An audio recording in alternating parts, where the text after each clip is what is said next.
किसी भी कीमत में बिहारी जी गवर्नमेंट का नहीं होना चाहिए। अगर कदाचित बिहारी जी गवर्नमेंट का हो गया तो बिहारी जी ही गायब हो जाएंगे। तुम बिहारी जी को सामान्य मत समझो। ये ब्राह्मण कहाँ जाएंगे, ये गुरु कहाँ जाएंगे, ये पंडा कहाँ जाएंगे, ये ब्रजवासी कहाँ जाएंगे, ये गोसाई कहाँ जाएंगे, जो अपने तन से, मन से, धन से। अरे सेठ लोग तो अब आने लगे हैं, धनवान तो अब आने लगे हैं। ये उस जमाने में अपने घरों से परांठे और गुड़ का भोग लगा लगा करके बिहारी जी की आत्मिक सेवा करते थे। आज तुमको ये रुपया पैसा दिख रहा है, 500 करोड़ रुपया दिख रहा है और ये मंदिर दिख रहा है, इसलिए तुम कॉरिडोर बनाओगे। कौन से मंदिर में भीड़ नहीं जाती है? कौन सा मंदिर ऐसा है जिसमें भीड़ नहीं होती है? क्या गिरिराज जी में कमती भीड़ होती है? गिरिराज जी की परिक्रमा में क्या आदमी मरने की बात है तो साल में 2, 4, 5 क्या राधा रानी में डूब करके नहीं मरते? क्या मानसी गंगा में डूब के नहीं मरते? क्या गोविंद कुंड में डूब नहीं पड़ते? तो सरकार से हम ये भी प्रार्थना करेंगे कि इन हजारों वर्ष पुराने तीर्थों को मट्टी डलवा करके पटवा दो और उन सब मंदिरों को बंद करवा दो। फिर तुम्हारे शासन में और औरंगजेब के शासन में क्या कमतास रही साहब? औरंगजेब ने भी हिंदुओं के मंदिर ढाए और तुम भी हिंदुओं के मंदिरों को ढा रहे हो। इसीलिए आपको भारतीय जनता पार्टी को वोट दी थी, इसीलिए हमने तुमको अपना हितैषी समझा था। जब से सरकार बनी है भारतवर्ष की सन 1947 से लेकर के आज पर्यंत तक किस सरकार ने ब्राह्मणों का हित किया है? कौन सी सरकार ने ब्राह्मणों का चहेतापन दिखाया है? मगर ऐसे ही करते रहे तो फिर वो इस्लाम धर्म क्या बुरा था? जैसे उन्होंने गोविंद देव जी का हटा दिया, तुम बिहारी जी को हटा दोगे।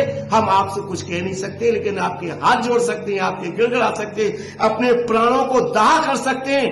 अगर बिहारी जी के मंदिर का कॉरिडोर में तोड़ने के लिए तुम आए तो सबसे पहले गोली खाने वाला मैं श्री हरि सुरेश आचार्य हूँ। हम इस बात पे कभी भी राजी नहीं होंगे कि गोसाइयों की अलावा कोई दूसरा बिहारी जी की सेवा करे। मान लीजिए हम सनातनी ब्राह्मण हैं और वो सारस्वत ब्राह्मण है, लेकिन हम ब्राह्मण हैं, हम अलग अलग नहीं है। 1864 से जब ये संबद्ध सेवा करते आए हैं तो सेवा तो यही करनी चाहिए।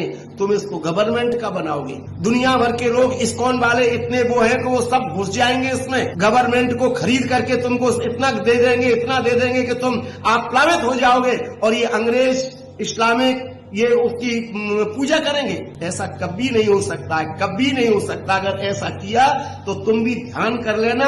हम आपके हाथ जोड़ते हैं, ऐसा मत करिए, मेरी आपसे प्रार्थना है। अगर तुमने ऐसा किया तो दुनिया इधर से उधर हो जाएगी। ये छोटा मोटा ठाकुर नहीं है, इसका नाम है बांके बिहारी, इसका नाम है कुंज बिहारी, इसका नाम है वृंदावन बिहारी, इसका नाम है ब्रज बिहारी। फिर तुम अगर ऐसा करोगे तो हमें ये भी मालूम है तुम फिर नंदगाम का भी करोगे, बरसाने का भी करोगे, गोवर्धन का भी करोगे, गोकुल दाऊ जी का भी करोगे, ब्राह्मणों का अस्तित्व खत्म करोगे। ब्राह्मण का पक्ष नहीं लेगा तो फिर कौन लेगा? इतिहास बदल जाएगा, कुंज गलियां बर्बाद हो जाएंगी।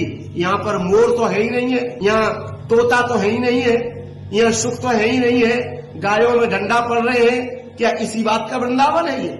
हम इसको मानते हैं कि योगी जी संत हैं, लेकिन जब तक तुम हो तब तक तो ठीक है। और तुम कितने दिन के हो भाई? मान लीजिए तुम एक बार और चुन करके आ जाओगे, 2 बार और चुन करके आ जाओगे तो तुम्हारे बाद में फिर क्या होगा? यहाँ जिहादी आएंगे, मस्जिद बनाएंगे और अपने परिवार को इकट्ठा करेंगे। हिंदू फिर कहाँ जाएंगे?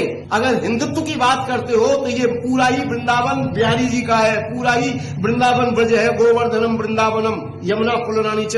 तुमको बिहारी जी की चिंता है और बिहारी जी जिसके पीछे है, यमुना जी के पीछे आए, यमुना जी की चिंता नहीं है आपको। यमुना जी के जल को शुद्ध कराने की आपने कमर नहीं कसी, आपने बिहारी जी के ब्रजवासियों को अस्त व्यस्त करने की चिंता करी। आप ऐसा काम मत करिए, आपसे हाथ जोड़ करके। हमने एक सुनी थी वीडियो मधुमंगल शुक्ला की, वो कह रहे थे कि हमसे कुछ अमुक व्यक्तियों ने कहा कि आप रिट दायर कर दीजिए बिहारी जी के गोसाइयों के प्रति और हम तुमको चाहे जो जैसा दे देंगे। ये कौन सज्जन थे? वो ये षड्यंत्र कर रहे हैं। मैं तुमसे हाथ जोड़ के प्रार्थना करता हूँ, बाबा हम लोग क्या कर लेंगे आपका